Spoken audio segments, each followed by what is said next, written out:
7 IFM. Report!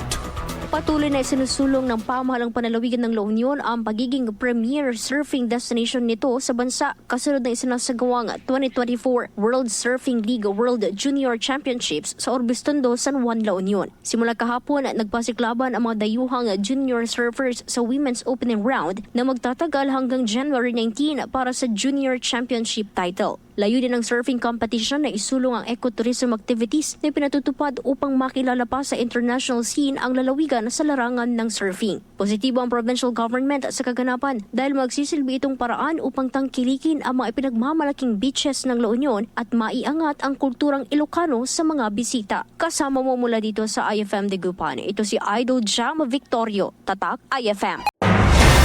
IFM News. IFM News. IFM News.